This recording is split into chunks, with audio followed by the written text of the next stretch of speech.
Et bienvenue dans l'émission politique de France Info. Bienvenue sur le canal 27 de la TNT. Si vous nous rejoignez, bonjour Jean-Michel Apathy. Bonjour Fabienne. Gilles Bornstein est là aussi avec Guy Birenbaum. Et notre invité ce matin est porte-parole du gouvernement, ministre de l'Agriculture. Bonjour Stéphane Le Foll. Bonjour. Nous allons parler de l'élection présidentielle et donc de la primaire des socialistes qui va se dérouler dans 3 semaines maintenant. Mais avant, c'est le porte-parole du gouvernement que nous allons interroger puisque la ministre de la Santé vient de décider de suspendre la commercialisation de l'Uvestirol D après la mort suspecte d'un nourrisson. Pourquoi cette décision a-t-elle été prise, Stéphane Le Foll ? Elle a été prise parce que vous l'avez dit, il y a eu la mort d'un nourrisson.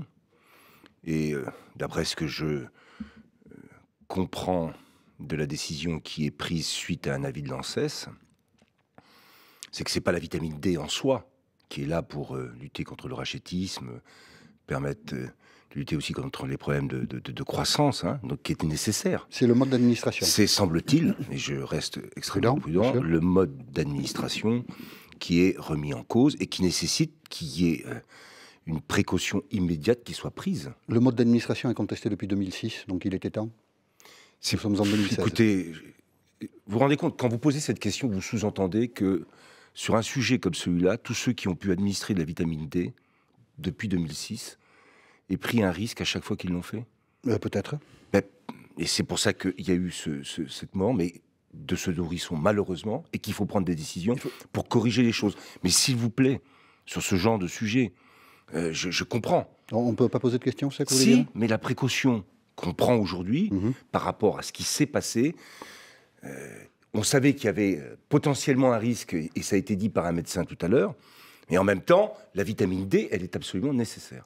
Donc il faut prendre une décision de précaution, ça a été rappelé tout de suite.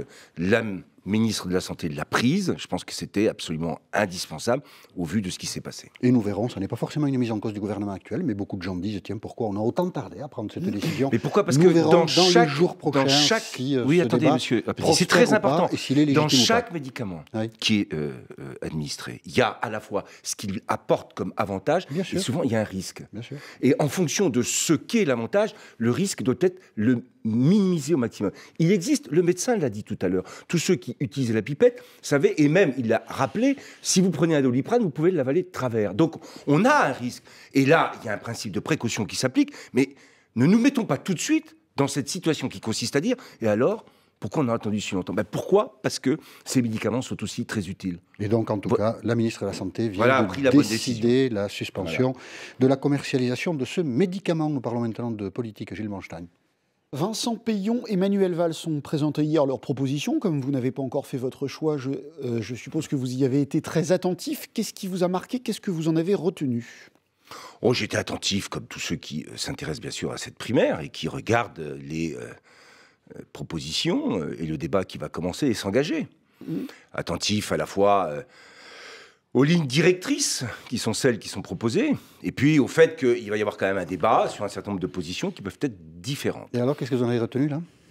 En tout cas, j'ai retenu, moi, une chose. Je vous l'avais déjà dit, d'ailleurs. Je ne suis très clairement pas sur la ligne qui peut être incarnée par Arnaud Montebourg ou Benoît Hamon, parce que là, je trouve que ça serait des lignes qui sont certes revendiquées depuis longtemps, et qui ont été d'ailleurs beaucoup à l'origine de ce qu'on a appelé la fronde ou des frondeurs dans le débat pendant ce quinquennat. Il en reste donc 2. Il en reste 2. Sur ce sujet, moi, je vais... Techniquement un peu plus, mais 2. Il reste 2, alors avec Vincent Peillon et Emmanuel Valls. Nous sommes 4 intervieweurs et il y a 7 candidats. Sylvia Pinel, Jean-Luc Benamias et François de Rugy. Il y en a 2, donc. Il en reste donc 5. Donc je regarde tout ça.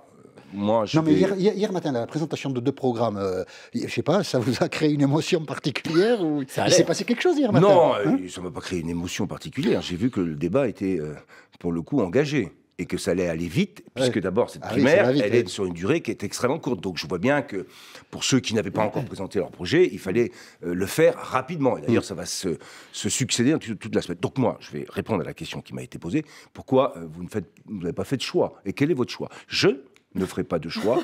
Vous posez la question tout seul. Mais oui, parce que je vais l'anticiper. Et je vais éviter comme ça d'avoir 4 fois la même question. Donc je ne ferai pas de choix jusqu'au premier tour. Vous ne ferez pas de choix jusqu'au premier tour. Voilà. Donc vous ne et je regarde, je vous ai dit, pas au premier tour. Est-ce que je peux J'anticipe justement parce que je sentais que ce matin j'étais invité et qu'il fallait que j'y réponde. Donc je n'avais pas de choix. Je vais être en capacité aussi de pouvoir être utile au rassemblement. Et je pense que je choisisse ou pas n'apportera pas quelque chose de plus à celui ou à celle qui se présente aujourd'hui. La primaire doit être un enjeu de clarification et doit être capable de créer une dynamique politique. Relance de Fabienne. Et il faut qu'on soit en capacité aussi de se rassembler. J'ai pas bien compris. Vous votez au premier tour ou vous ne votez pas au premier tour? Bien sûr que attendez, je vote au premier tour. Vous allez choisir au premier tour. Vous ne savez pas pour qui, mais vous choisirez au premier tour. Ça veut dire que vous ne direz pas publiquement pour qui vous allez voter au premier tour. Eh bien, dites donc, vous avez répondu à la question que je me pose. Et si je peux me permettre, Stéphane Le Foll, quel courage. Quel courage? Ah bon? Quel courage de ne pas dire à votre vote. Vous êtes quand même un homme public, un ministre. Jean-Michel Apathy, le courage qui consisterait à laisser penser que c'est en donnant son avis qu'on est courageux, franchement. Moi, le courage, je voudrais... Si on veut regarder l'histoire qui est la mienne, pour ce qui est du courage, je crois que j'en ai eu beaucoup plus que d'autres. Non, je ne veux pas vous piquer, mais c'est pas courageux de ne pas dire pour qui on vote quand on est un homme public. Pourquoi? C'est parce que je pense qu'aujourd'hui, l'enjeu, après le début de cette campagne, que je vois bien commencer, ça va être de se rassembler.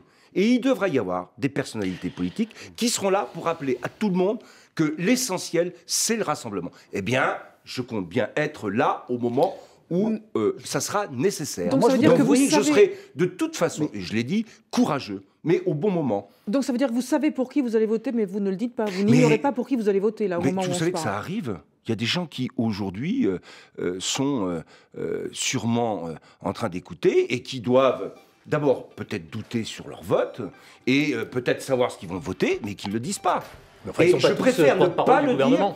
Je préfère ne pas le dire, et que de toute façon ce débat ait lieu, et de me mettre dans une position où, quand il va falloir se rassembler, il y aura besoin de personnalités qui seront là pour le rappeler. Voilà. Et je serai là pour le rappeler. Le rassemblement est l'enjeu essentiel. D'ailleurs, après la primaire... Écoutez Fabienne. Comme au premier tour de la présidentielle. Et on se retrouve dans 90 secondes, c'est ça qu'elle voulait dire, Fabienne. Il est 8h40, voici Victor Maté. Non, parce que je pensais que j'avais encore une question, Fabienne. En Turquie, pas de doute, l'auteur de l'attentat de la discothèque d'Istanbul est identifié, annonce le ministre des Affaires étrangères, sans donner toutefois son identité. Hier, les médias turcs avaient diffusé des photos et des vidéos du principal suspect recherché par la police. En France, la commercialisation de l'Uvestérol D est suspendue par précaution après la mort fin décembre d'un nourrisson, mais la ministre de la Santé Marisol Touraine se veut rassurante. Aucun danger pour ceux qui ont reçu ce produit à base de vitamine D. C'est seulement son mode d'administration qui pose problème. L'autoroute A9 coupée en ce moment en direction de l'Espagne à hauteur de Saint-Jean-de-Védas au sud de Montpellier. C'est la conséquence d'un accident. Au moins 2 voitures et un poids lourd. 11 blessés légers. La circulation à des TER devrait rester très perturbée entre Metz et Luxembourg. Aujourd'hui, une partie des contrôleurs exerce son droit de retrait après l'agression verbale d'une collègue suivie de menaces de mort. Des bus de substitution sont mis en place. Le maire de Saint-Nazaire veut éviter que Fincantieri devienne l'actionnaire majoritaire des chantiers navals STX. Il appelle donc l'État à bloquer la proposition du géant italien. Le secrétaire d'État à l'industrie, lui, est attendu sur place dans la journée. Les regrets du Mexique après la décision de Ford, le groupe automobile américain, sous la pression de Donald Trump, annule la construction d'une usine dans le pays. 1,5 milliard de dollars d'investissement qui reste donc aux États-Unis. France Info. C'est Stéphane Le Foll qui est l'invité politique de France Info ce matin. Question Gilles Bornstein. Oui, dans sa conférence de presse hier, Manuel Valls a fait une proposition qui est de revenir sur la défiscalisation des heures supplémentaires. On l'écoute. Je veux une société du travail qui reconnaît les efforts de chacun à leur juste valeur. Nous rétablirons la défiscalisation des heures supplémentaires. Alors 2 questions. Est-ce que vous êtes d'accord avec cette proposition ? Et si oui, c'est quand même un aveu c'est une critique de ce qu'a fait votre gouvernement, enfin celui de Jean-Marc Ayrault en l'occurrence. En tout cas, je me souviens très bien des débats qui ont précédé à la prise de cette décision. Elle n'a pas été prise par hasard. Cette décision a été prise avec l'analyse suivante. À un moment où on avait plus de 10% de chômage, le fait de subventionner les heures supplémentaires, alors qu'on a des chômeurs, c'était de ne pas se donner les moyens de favoriser l'emploi. C'était ça la décision. Bien sûr. C'était cette décision qui a été prise. Et c'est pourquoi elle a été prise. C'était pas pour ennuyer Nicolas Sarkozy. C'était pas pour ennuyer Nicolas Sarkozy. C'était d'ailleurs, je crois que sur ce sujet, ensuite, il y a eu pas mal de discussions. C'était le fait de se dire, dans un moment où le chômage est en train d'augmenter, et il avait augmenté, il a continué d'augmenter. Aujourd'hui, subventionné à hauteur de 3,5 milliards, les heures supplémentaires, c'était favoriser les heures supplémentaires plutôt que l'embauche. C'est ça qui a conduit à cette décision. Bon, alors maintenant, de dire qu'on revient dessus, il faut bien réfléchir. Hein. Il a dû réfléchir. Que derrière, on est en train d'inverser une courbe du chômage, mais ça vient juste de commencer. À partir du moment où vous subventionnez les heures supplémentaires, vous favorisez plus l'heure supplémentaire que l'embauche. C'est la seule question qui doit être posée. Donc, vous n'êtes pas d'accord?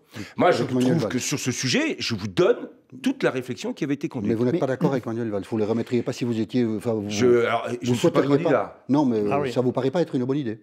Je vous ai dit pourquoi. Moi, j'ai quand même ne pas soutenir, j'en reviens à votre choix, ne pas soutenir celui qui a été votre Premier ministre depuis maintenant, je crois, 2 ans et demi.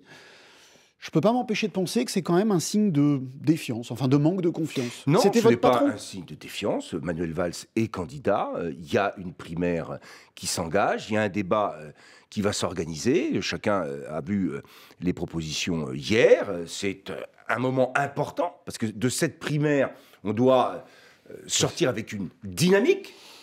Et la dynamique, elle est d'abord contre l'extrême droite et contre la droite. C'est un manque d'enthousiasme, quand même. Et je l'ai dit, je ne suis pas... Si les ministres ne soutiennent pas l'ancien Premier ministre, c'est pas terrible. Attendez, moi, j'ai suffisamment soutenu tout le monde en tant que porte-parole du gouvernement, quelles que soient les situations, quelles qu'aient été les positions des adversaires. Même quand c'était difficile, monsieur Apathy. Donc là-dessus, s'il vous plaît, je ne veux pas avoir de leçons à recevoir de quiconque. Et je ne crois pas que j'en mérite.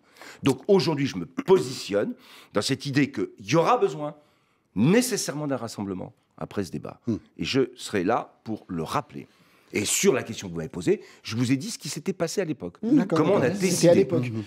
C'était à l'époque. François Fillon, de son côté, a fait sa rentrée hier soir. Oui, j'ai vu. Aux 20h de TF1, vous connaissez bien François Fillon, c'est un voisin, vous êtes sartois tous les deux. Nous écoutons François Fillon hier soir sur TF1. Je vais mettre en œuvre le programme sur lequel je me suis engagé. Vous n'êtes pas frappé que de nombreux hommes politiques parlent de brutalité? Et personne ne m'en détournera. Pourquoi? Pas par obstination. Il n'y a rien de brutal dans ce programme. Simplement parce que c'est le seul qui peut permettre le redressement national. Est-ce qu'on peut dire de François Fillon qu'il est le favori de l'élection présidentielle aujourd'hui? Moi, ce qui me frappe, c'est qu'après une primaire qui a été réussie et qu'il a emportée de manière large, il y a un véritable doute, alors que normalement... Quand je me souviens de celle de 2011, après la désignation de François Hollande, on voyait bien que le match allait se jouer entre Nicolas Sarkozy et François Hollande. Et là, il y a un doute. Parce que le doute, il est sur le programme. François Fillon dit qu'il va le mettre en place, son programme, et il souhaite qu'il y ait un débat sur le fond. Donc je vais prendre 2 propositions qui sont faites dans son programme pour bien montrer l'enjeu. Rapidement. 500 000 suppressions de fonctionnaires, plus 100 milliards de réduction de la dépense publique, pour moi, de manière très simple, ça fera de la récession et donc plus de chômage. Quoi qu'il en dise. Alors après, il peut imaginer que après une telle purge ou de telles mesures, on pourra redresser le pays. Mais moi, je le dis, 500 000 suppressions de postes, parce que c'est quand même ça, 500 000 suppressions de postes en 5 ans dans la fonction publique, plus 100 milliards de réduction de la dépense publique, c'est égal récession. Ça, c'est sûr. Qui peut battre François Fillon, selon vous? Alors, la question qui est posée, c'est, qui peut le battre?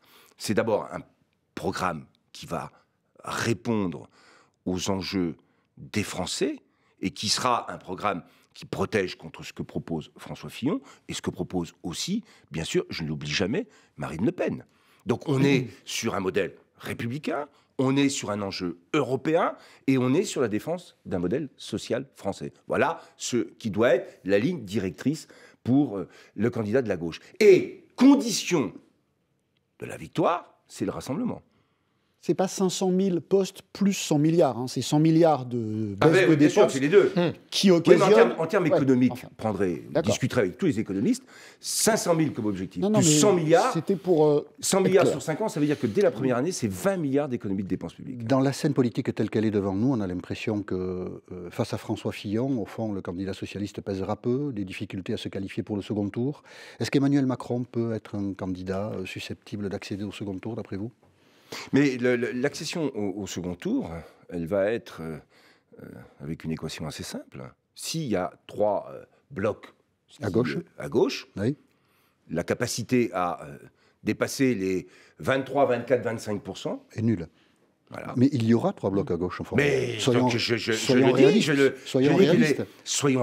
Il y aura 3 blocs à gauche. Donc il faut qu'on soit réaliste, en capacité de réussir une primaire pour qu'elle crée une dynamique, avec un rassemblement fort. Vous y croyez vraiment? Pour pouvoir mais si à la fin, la dynamique, elle est chez Macron, dans cette situation. Et si à la fin, enfin quelques jours avant le premier tour, la dynamique, elle est chez Macron, vous faites quoi? Écoutez, chaque étape d'un processus politique nécessite qu'on franchisse les étapes les unes après les autres. Oula, vous êtes en train d'anticiper. Ça, c'est ça, je suis d'accord. Mais oui, mais vous êtes en train d'anticiper, mais c'est toujours pareil.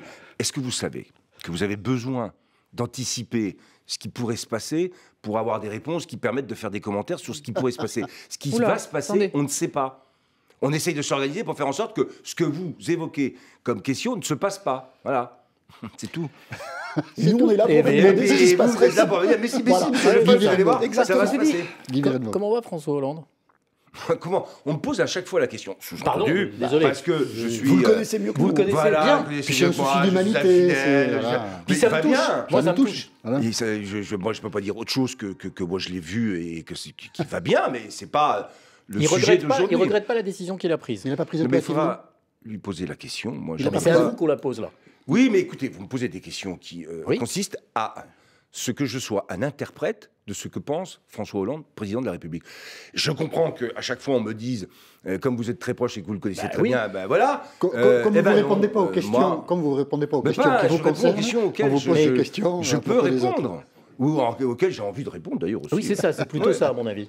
C'est un peu plutôt ça, oui. Oui, c'est plutôt ça. Mais ça peut arriver. Oui, c'est ça. Ouais, c'est ça. Vous avez remarqué. Oui, on a compris. Voilà, mais il en reste encore des questions à poser, donc on verra bien ce qui se passera dans les 7 minutes qui viennent. 8h50, Victor Matet sur France Info. Les autorités turques annoncent avoir établi l'identité de l'auteur de l'attentat de la discothèque d'Istanbul. Sans plus de détails, l'homme est toujours en fuite. Hier, plusieurs médias avaient diffusé des photos et des vidéos du principal suspect recherché par la police. En France, le début aujourd'hui d'une campagne exceptionnelle de vaccination contre la méningite sur le campus de Dijon. 30 000 personnes vont se faire vacciner par précaution après la mort récente de 2 étudiantes.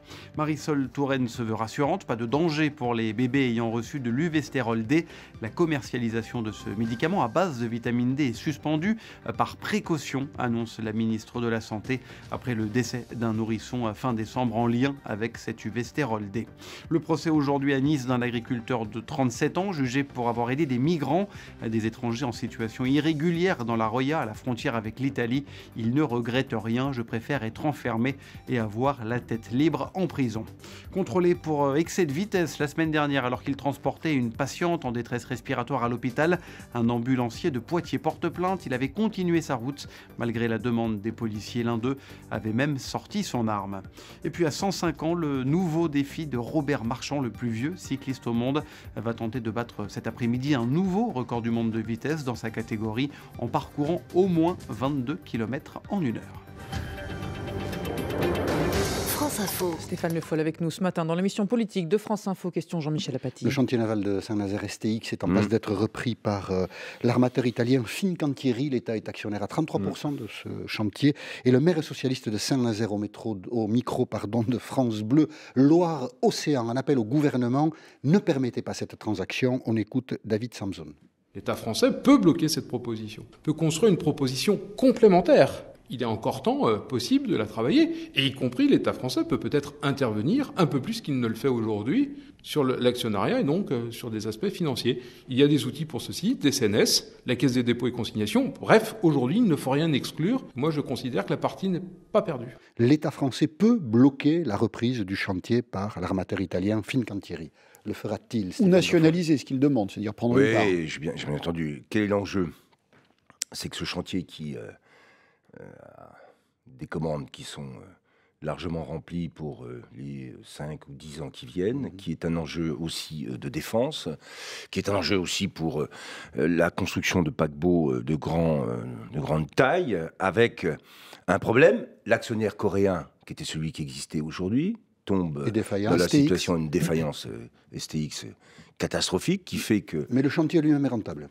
Le chantier lui-même est rentable. Mais on est toujours sur le même sujet. C'est qu'un chantier rentable et une activité industrielle rentable nécessitent des financements pour pouvoir assurer son développement. Bon. Donc l'État va agir. Qu'est-ce qu'on veut? Qu'est-ce qu'il veut faire? Mais l'État, c'est très simple, c'est qu'on a un chantier qui est un des plus performants au niveau mondial, avec un savoir-faire qui nous met en position de compétitivité sur l'ensemble de la planète et sur des segments extrêmement précis, je l'ai dit, sur les grands paquebots de luxe et de croisière, et aussi... Mais il va agir comment, l'État? Mais vous avez surtout 33%, donc est-ce que vous bloquez avec vos 33%?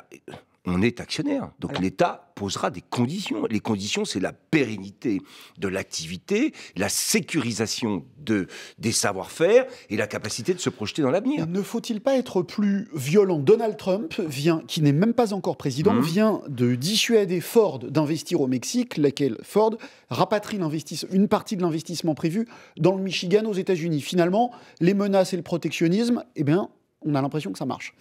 Oui, mais ça, c'est sur un sujet. Il faut regarder une économie aujourd'hui de manière plus large. J'attends de voir... Oui, mais le sujet en question est important. Prenez un exemple. Vous me dites, regardez, ça marche formidablement bien.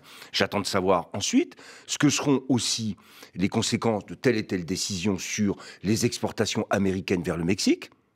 Moi, j'ai connu des sujets sur des moments de débat entre l'Europe et la Chine et les conséquences que ça pouvait avoir sur des exportations. En attendant, ça fait 700 emplois dans le Michigan. Oui, mais on peut tout à fait avoir des stratégies. Faut-il qu'elles soient globales? Vous pouvez avoir les 400 emplois sur Ford dans le Michigan et en perdre d'autres ailleurs. C'est le solde. C'est la capacité qu'on a à avoir une économie de manière globale qui crée de l'emploi et qui se développe, qui est intéressante et qui est importante. C'est pas simplement un sujet pris au hasard. Ou comme peuvent le penser par exemple Arnaud Montebourg qui dit il suffit de dire 80% des marchés publics doivent être réservés aux industriels français et on aura réglé le problème de la mondialisation et de l'industrie française. Ben non. Ben non. Je suis désolé de le dire. C'est un peu plus compliqué que ça. Donc attention à ces sujets qui consistent à simplifier. Et sur un exemple, il y a eu aussi des rapatriements de Chine vers la France d'entreprises. J'en ai vu, et c'est tant mieux. Et il faut qu'on les encourage. Et il faut qu'on soit capable aussi d'avoir une politique commerciale au niveau européen qui arrête aussi de laisser penser que c'est uniquement en ouvrant les marchés qu'on va développer l'économie. C'est pas vrai. Sujet, Cédric Héroux sera jugé cet après-midi à Nice pour avoir aidé des migrants en situation irrégulière. Alors selon vous, c'est un délinquant ou quelqu'un qui a juste fait preuve d'un geste humain? On va l'écouter oui, Cédric au Héroux, micro de Gaël Joly de France Info. Exact. Moi, j'ai envie de demander au procureur qu'il m'explique concrètement ce que j'ai fait de mal vraiment. Et moi, je veux bien être jugé, mais j'ai envie aussi que les pouvoirs publics soient jugés aussi. Donc, moi, je préfère être enfermé, avoir la tête libre en prison que à vivre comme monsieur tout le monde, en fermant les yeux, mettant les œillères. Moi, les œillères, je ne les mettrai pas en tout cas. Alors, quelqu'un qui a fait un geste humain ou un délinquant? Il est jugé aujourd'hui. Non, on ne va pas résumer ça toujours pareil, entre un délinquant, donc monsieur le ministre, ou c'est un geste humain. Il a fait un geste humain et un geste militant qu'il assume, puisqu'il le dit lui-même, je préfère vivre libre et en assumant. Mais un État a aussi une responsabilité. La responsabilité, c'est de faire respecter ce qu'est le droit d'asile et la capacité qu'on a à accueillir des migrants. Je rappellerai, tiens, dans notre département de la Sarthe, les migrants qu'on a accueillis aujourd'hui et que j'ai été voir à plusieurs reprises pour voir comment ça se passe, la capacité qu'on a à les intégrer, à les insérer et à faire en sorte qu'ils aient cette capacité à trouver en France un vrai projet de vie. Et donc un État qui prend ses responsabilités et qui ne peut pas laisser faire des choses qui ne sont pas conformes aux lois et aux règles qui s'appliquent ici en France. Donc le droit d'asile est un droit qui doit être absolument respecté. Oui, mais... L'immigration irrégulière, si on considérait qu'à chaque fois que quelqu'un arrive et que de toute façon on a un devoir, c'est ce qu'il dit, de l'accueillir, à ce moment-là, on aurait de gros problèmes pour pouvoir le faire dans des conditions qui permettent justement que cet accueil débouche sur un projet de vie. C'est ça la différence. Donc moi, le procès de Cédric Héroux démarre cet après-midi. Alors le procès, c'est sur l'application des règles et de la loi. Alors j'ai pas en tête exactement ce qui se passe. Il a une position militante que je respecte. J'en fais pas un délinquant pour autant, mais il ne peut pas dire je voudrais que l'État soit en procès. Parce que le procès de l'État, c'est ce que je vous l'ai dit, l'État a une responsabilité pour tout le monde, pas que pour lui. Monsieur pour tout le monde. Dernière question, Guy. Serez-vous candidat aux législatives? il y a de fortes probabilités pour que je sois candidat aux législatives. Ouais.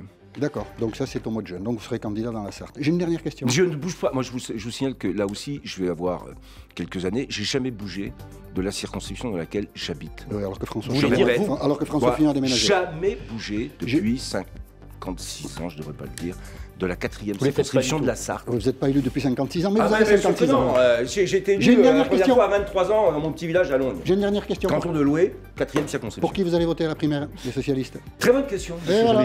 Bonne journée, allez, merci, au revoir. Au revoir. On dirait que la boucle est bouclée. Merci beaucoup et à demain.